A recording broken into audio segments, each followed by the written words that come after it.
Hi dear friends, അസ്സലാമു അലൈക്കും, നമസ്കാരം. Welcome to Seema Foods. എൻ്റെ എല്ലാ കൂട്ടുകാർക്കും ഹൃദയം നിറഞ്ഞ ദീപാവലി ആശംസകൾ. അപ്പോൾ ദീപാവലി സ്പെഷ്യലായിട്ട് തേങ്ങ കൊണ്ടൊരു ലഡ്ഡുവാണ് ഞാൻ ഷെയർ ചെയ്യുന്നത്.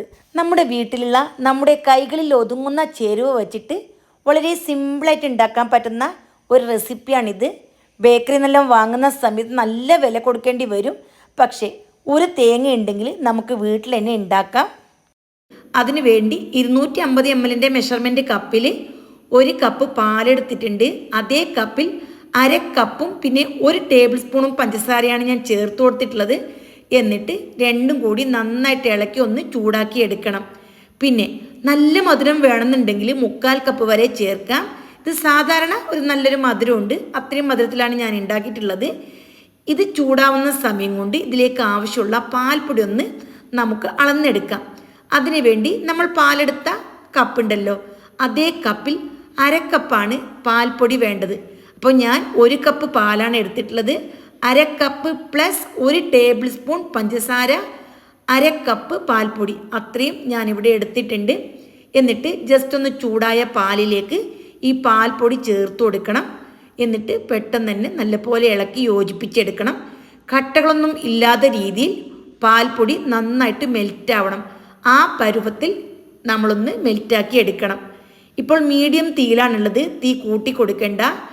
പാൽപ്പൊടിയെല്ലാം നല്ലപോലെ കലങ്ങിയതിന് ശേഷം മാത്രം തീ കൂട്ടി കൊടുത്താൽ മതി. പിന്നെ ഇതിലേക്ക് വേണ്ടത് ഡെസിക്കേറ്റഡ് കോക്കനട്ട് ആണ്.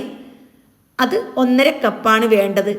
പാൽപ്പൊടിയെല്ലാം നല്ലപോലെ ഈ പാലിൽ മിക്സായി തിളച്ച് വന്നതിന് ശേഷം ഇതിലേക്ക് പാലെടുത്ത അതേ കപ്പിൽ 1.5 കപ്പ് ഡെസിക്കേറ്റഡ് കോക്കനട്ട് ചേർത്ത് കൊടുത്തു. എന്നിട്ട് ആദ്യം ഫുൾ ഫ്ലെയിമിൽ വെച്ചിട്ടാണ് ഞാൻ നല്ലപോലെ മിക്സാക്കി എടുക്കുന്നത്.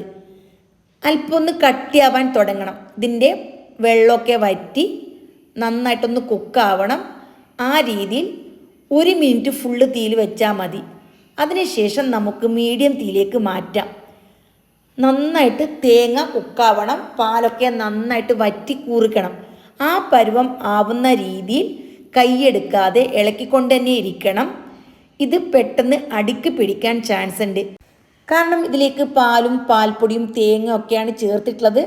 അതുകൊണ്ട് തന്നെ പെട്ടെന്ന് കളർ ചേഞ്ച് ആവാനും അതേപോലെ അടിക്ക് പിടിക്കാനും ചാൻസ് ഉള്ളത് കൊണ്ട് കൈയെടുക്കാത്ത രീതിയിൽ വേണം ഇത് നല്ല പോലെ ഇളക്കി ഇളക്കി യോജിപ്പിച്ച് ഈ തേങ്ങ എല്ലാം കുക്കായി നല്ല പോലെ നമ്മൾ കൈ കൊണ്ട് ഉരുട്ടാൻ പറ്റുന്നൊരു പരുവുണ്ടല്ലോ, ആ പാകത്തിൽ ആക്കിയെടുക്കണം. പിന്നെ ഞാൻ ഇതിലേക്ക് അല്പം വനില എസൻസ് ചേർത്ത് കൊടുക്കുന്നുണ്ട്. കളർ കണ്ട് ഞെട്ടൊന്നും വേണ്ട, ഇപ്പോൾ വന്നിട്ടുള്ളത് ഈ ഒരു കളറിലാണ്. അപ്പോൾ അതും കൂടി ചേർത്തിട്ട് നമുക്ക് വീണ്ടും നല്ല പോലെ ഇളക്കി കൊടുക്കാം. ഇപ്പോൾ ഈ ഒരു പരുവം ആയിട്ടുണ്ട്. മീഡിയം തീയിൽ വെച്ചിട്ട് 7 മിനിറ്റായി. 7 മിനിറ്റ് ആകുമ്പോൾ നമുക്ക് ഈ ഒരു പരുവം ആയി കിട്ടും. ഇനിയും നമുക്ക് നല്ല പോലെ വെള്ളമൊക്കെ വറ്റാനുണ്ട്. അപ്പോൾ വീണ്ടും നന്നായിട്ട് തന്നെ ഇളക്കി യോജിപ്പിച്ചെടുക്കണം. 9 മിനിറ്റ് ആകുമ്പോൾ ഞാൻ ഇതിലേക്ക് 2 ടീസ്പൂൺ നെയ്യും കൂടി ചേർത്ത് കൊടുത്തു. ഇനി ഈ നെയ്യെല്ലാം ചേർത്ത് നന്നായിട്ട് മിക്സായി ജസ്റ്റ് ഒന്ന് നെയ്യ് വിട്ട് വരാൻ തുടങ്ങിയാൽ മതി. ആ ഒരു പരുവാകുമ്പോൾ നമുക്കിത് വാങ്ങാം. ഇപ്പോൾ നല്ലപോലെ പാനിൽ നിന്നും വിട്ട് വരാൻ തുടങ്ങുന്നുണ്ട്. കണ്ടല്ലോ, ഈ ഒരു പരുവം ആയിക്കഴിഞ്ഞാൽ പിന്നെ വീണ്ടും 1-2 മിനിറ്റും കൂടി ഇളക്കി കൊടുത്താൽ മതി. ടോട്ടൽ നമുക്ക് 15 മിനിറ്റാണ്. നമ്മൾ തേങ്ങ എല്ലാം ചേർത്ത് കഴിഞ്ഞതിന് ശേഷം 15 മിനിറ്റാണ് ഇളക്കി എടുത്തിട്ടുള്ളത്. കണ്ടല്ലോ, നല്ല പോലെ ഉരുണ്ടുരുണ്ട് വന്നിട്ടുണ്ട്. ഈ പരുവം ആയിക്കഴിഞ്ഞാൽ നമുക്ക് ഇത് നിർത്താം. ഈ ഒരു പരുവാണ് നമുക്ക് വേണ്ടത്. ചൂടാറി കഴിയുമ്പോൾ നല്ല പോലെ ഉരുട്ടിയെടുക്കാനെല്ലാം പറ്റും. പിന്നെ ശ്രദ്ധിക്കേണ്ട കാര്യം, അടിക്ക് പിടിക്കാതിരിക്കാൻ ശ്രദ്ധിക്കുക. വളരെ ടേസ്റ്റി ആയിട്ടുള്ള റെസിപ്പിയാണ്, അതുപോലെ ഉണ്ടാക്കാൻ വളരെ ഈസിയുമാണ്. തീയുടെ വ്യത്യാസം കൊണ്ട് ചിലപ്പോൾ 1-2 മിനിറ്റ് അങ്ങോട്ടോ ഇങ്ങോട്ടോ എല്ലാം ആവാം. നമുക്ക് കൈ കൊണ്ട് ഉരുട്ടാൻ പറ്റുന്ന പാകം ആ പരുവം ആയാൽ വാങ്ങിയാൽ മതി. ഇതിൽ നിന്നും പുറത്തുനിന്ന് വാങ്ങേണ്ട ഒരു സാധനവും ഇല്ല. ചിലപ്പോൾ പാൽപ്പൊടി ആയിരിക്കും വാങ്ങേണ്ടത്, ബാക്കിയെല്ലാം നമ്മുടെ കയ്യിലുള്ള സാധനമാണ്. ഇപ്പോൾ എല്ലാം റെഡിയായി വന്നിട്ടുണ്ട്. ഞാൻ വേറൊരു പാത്രത്തിലേക്ക് മാറ്റിയിട്ട് ചൂടാറാൻ വേണ്ടി വെയിറ്റ് ചെയ്യുകയാണ്. അല്പം ചൂടാറി കഴിഞ്ഞാൽ നന്നായിട്ട് മിക്സാക്കി എടുക്കണം. ഈ വീഡിയോയിൽ കാണുന്ന രീതിയിൽ നന്നായിട്ടൊന്ന് മിക്സാക്കി കുഴച്ചെടുത്തിട്ടുണ്ട്. ഇപ്പം അത്യാവശ്യം ചൂടുണ്ട്. ചൂടെല്ലാം കുറഞ്ഞ് കൈകൊണ്ട് ഉരുട്ടിയെടുക്കാൻ പറ്റുന്ന ആ പാകത്തിന് കൈക്കൽപ്പം നെയ്യ് തടവിയതിന് ശേഷം നല്ലപോലെ ഉരുട്ടി ബോൾസാക്കി എടുക്കണം. ഇത്രയും ചേരുവ ചേർത്താൽ 10 ലഡുവാണ് നമുക്ക് കിട്ടുന്നത്. മനസ്സിലായല്ലോ? ഞാൻ അത്യാവശ്യം വലിയ വലുപ്പത്തിലാണ് ഉരുട്ടിയെടുത്തിട്ടുള്ളത്. ഇനി കുഞ്ഞാക്കി എടുത്താൽ കുറച്ചും കൂടി എണ്ണം കൂടുതൽ കിട്ടുമായിരിക്കും. ദാ ഈ ഒരു പരുവത്തിൽ ഉരുട്ടിയെടുത്തിട്ടുണ്ട്. അല്പം പോലും കയ്യിലേക്ക് ഒട്ടുകയോ അതേപോലെ നമുക്ക് ഉരുട്ടിയെടുക്കാൻ ബുദ്ധിമുട്ടോ ഇല്ലാണ്ട് ഈസി ആയിട്ട് ഉണ്ടാക്കാൻ പറ്റും. ഇനി കുറച്ച് ഡെസിക്കേറ്റഡ് കോക്കനട്ട് ഞാൻ മാറ്റി വെച്ചിട്ടുണ്ടായിരുന്നു. ഇനി ആ ഡെസിക്കേറ്റഡ് കോക്കനട്ടിലേക്ക് ഈ ലഡു നല്ല പോലെ ഉരുട്ടി നമുക്ക് ഷേപ്പാക്കി ഇത് പൊതിഞ്ഞെടുക്കണം. മനസ്സിലായില്ലേ? ഇനി ഡെസിക്കേറ്റഡ് കോക്കനട്ട് പുറത്തുനിന്ന് വാങ്ങിയൊന്നും വേണ്ട. ചെറിയൊരു പാക്കിന് തന്നെ 100 രൂപ വിലയുണ്ട്. നമുക്കിത് വീട്ടിൽ തന്നെ ഉണ്ടാക്കിയെടുക്കാം. ഉണ്ടാക്കുന്ന വീഡിയോ ഞാൻ ഇതിൻ്റെ ലാസ്റ്റ് ഭാഗം ചേർത്തിട്ടുണ്ട്. അപ്പം നിങ്ങൾ നോക്കിയാൽ മതി. ഇനി എല്ലാം ഇതേപോലെ തന്നെ ഇതിൽ മുക്കി ഉരുട്ടിയെടുത്താൽ മതി. എത്ര പെട്ടെന്നാണ് നമ്മൾ ഈ ലഡു ഉണ്ടാക്കിയതല്ലേ? വളരെ സിമ്പിളാണ്. നമ്മുടെ കയ്യിലുള്ള ചേരുവ മാത്രം മതി. ഇനി ഡെസിക്കേറ്റഡ് കോക്കനട്ട് ഇല്ല എങ്കിൽ ഈ വീഡിയോൻ്റെ ലാസ്റ്റ് ഭാഗം നമ്മൾ ഉണ്ടാക്കുന്നുണ്ട്. നമുക്ക് വീട്ടിൽ തന്നെ ഉണ്ടാക്കിയതിന് ശേഷം നമുക്ക് ലഡു ഉണ്ടാക്കാനും പറ്റും. അപ്പോൾ തീർച്ചയായിട്ടും ഈ ദീപാവലിക്ക് അതല്ല നിങ്ങളുടെ വീട്ടിൽ വെറുതെ വൈകുന്നേരം കഴിക്കാനും നമുക്ക് എല്ലാവർക്കും ഉണ്ടാക്കാൻ പറ്റും. അപ്പോൾ അടിപൊളി ടേസ്റ്റി റെസിപ്പിയാണ്.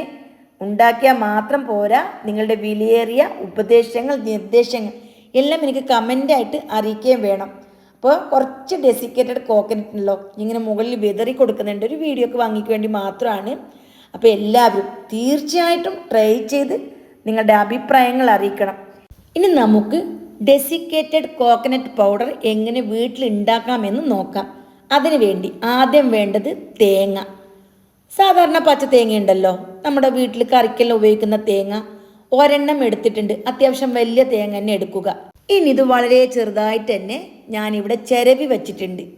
ചിരവി വെക്കുന്ന സമയത്ത് പ്രത്യേകം ശ്രദ്ധിക്കണം. തേങ്ങൻ്റെ ലാസ്റ്റ് ഭാഗം കറുമ്പൽ ഉണ്ടാവുമല്ലോ, കറുത്ത ഭാഗം, അത് അല്പം പോലും വരാതെ രീതിയിൽ ചിരവിയെടുക്കണം. ഇനി നിങ്ങൾക്ക് ചിരവിയെടുക്കാൻ ബുദ്ധിമുട്ടാണെങ്കിൽ തേങ്ങ മുഴുവനായിട്ട് എടുത്തതിന് ശേഷം അതിൻ്റെ കറുമ്പലെല്ലാം കത്തി കൊണ്ട് ചുരണ്ടി കളഞ്ഞാൽ മതി. അങ്ങനെയും ചെയ്യുക. എന്നിട്ട് ചെറിയ ചെറിയ പീസാക്കിയിട്ട് മിക്സിയിൽ അടിച്ചെടുത്താൽ മതി. ഇപ്പം ഞാൻ ഇതുപോലെ ചിരവി എടുത്തിട്ടുണ്ട്. ഇനി മീഡിയം തീയിൽ വെച്ചിട്ട് ഇതിൻ്റെ വെള്ളം ഒന്ന് വറ്റിച്ചെടുക്കണം. അപ്പം ഞാൻ ഉണ്ടാക്കുന്ന മെത്തേഡ് ഇങ്ങനെയാണ്. ഇങ്ങനെയാകുമ്പോൾ കുറേ നാൾ സൂക്ഷിക്കാൻ പറ്റും.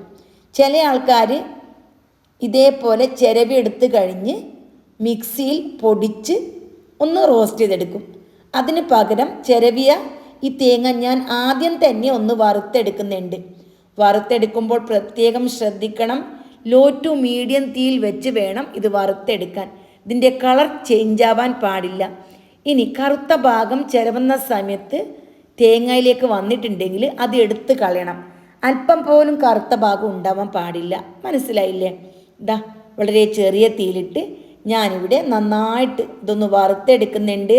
വറുത്തെടുക്കുമ്പോൾ ഇതിൻ്റെ സൗണ്ട് ഒന്ന് മാറും. മാറിയാൽ മതി. നമുക്ക് കൈ കൊണ്ട് ഇങ്ങനെ ഉതിർത്ത് നോക്കുന്ന സമയത്ത് നല്ല ഡ്രൈ ആയിട്ട് കാണും.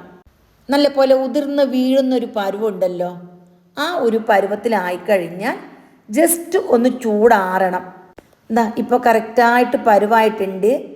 നമുക്കിത് മനസ്സിലാവുന്നത് എങ്ങനെയെന്ന് വെച്ചാൽ ഇളക്കുന്ന സമയം ഇതിൻ്റെ സൗണ്ട് മാറിയിട്ട് പാനിലോട്ട് ഇങ്ങനെ വറുക്കുമ്പോൾ ചെറുതായിട്ടൊരു കിലുകിലാ ശബ്ദം വരും. ആ ഒരു ശബ്ദമായി കഴിഞ്ഞാൽ ചൂടാറിയ പിന്നെ മിക്സിൻ്റെ ചെറിയ ജാറിലിട്ട് ഒരു 10-15 സെക്കൻഡ് ഒന്ന് ക്രഷ് ചെയ്തെടുത്താൽ മതി. ജസ്റ്റ് ഒന്ന് പൊടിഞ്ഞാൽ മതി. കുറേ സമയം പൊടിക്കണ്ട. അങ്ങനെയാകുമ്പോൾ നമുക്ക് അരഞ്ഞൊരു പോലെ വരും. ഞാൻ വീണ്ടും ഇത് പാനിലേക്ക് മാറ്റിയിട്ടുണ്ട്. എന്നിട്ട് വീണ്ടും ഞാൻ ജസ്റ്റ് ഒന്ന് റോസ്റ്റ് ചെയ്തെടുക്കും. ആദ്യം തന്നെ വറുത്ത തേങ്ങ ആയതുകൊണ്ട് ഇനി 1-1.5 മിനിറ്റ് അത്രയും ടൈം ചെറിയ തീയിലൊന്ന് വറുത്തെടുത്താൽ മതി. കൂടുതൽ സമയമൊന്നും വേണ്ട. ഇതിൽ എക്സ്ട്രാ വെള്ളം ഉണ്ടെങ്കിൽ അതെല്ലാം ഒന്ന് മാറിക്കിട്ടാൻ വേണ്ടിയിട്ടാണ് നമ്മളിങ്ങനെ ചെയ്യുന്നത്. മനസ്സിലായില്ലേ? അപ്പോൾ അടിപൊളി ടേസ്റ്റ് തന്നെ ഡെസിക്കേറ്റഡ് കോക്കനട്ട് നമുക്കിതാ നല്ല പോലെ ഡ്രൈ ആയി കിട്ടിയിട്ടുണ്ട്. അപ്പോൾ എളുപ്പമല്ലേ? ഇനി ലഡു ഉണ്ടാക്കാൻ ഈസിയാണല്ലോ. അല്ലാന്നുണ്ടെങ്കിൽ ഡെസിക്കേറ്റഡ് കോക്കനട്ട് പുറത്തുനിന്ന് വാങ്ങിയാൽ നമുക്ക് ചിലപ്പോൾ ചിലവെല്ലാം കൂടുതലാവും. ഇനി ചിലവൊന്നും കൂടുതലില്ല, വളരെ സിമ്പിളായിട്ട് ഉണ്ടാക്കാൻ പറ്റും. ഇത് തണുത്ത് കഴിഞ്ഞാൽ എയർ ടൈറ്റായിട്ടുള്ള ഒരു കണ്ടെയ്നറിൽ ആക്കി വെച്ചാൽ 6 മാസം വരെ നമുക്ക് സൂക്ഷിച്ച് വെക്കാൻ പറ്റും. ഇനി ഫ്രീസറിലാണ് വെക്കുന്നതെങ്കിൽ 1 വർഷം വരെ യാതൊരു കംപ്ലൈൻറ്റും വരാണ്ട് നമുക്ക് ഉപയോഗിക്കാം. അപ്പോൾ എല്ലാവരും ലഡു ഉണ്ടാക്കിയതിന് ശേഷം നിങ്ങളുടെ ഫീഡ്ബാക്ക് അറിയിക്കുക. വീണ്ടും കാണാം. Bye bye.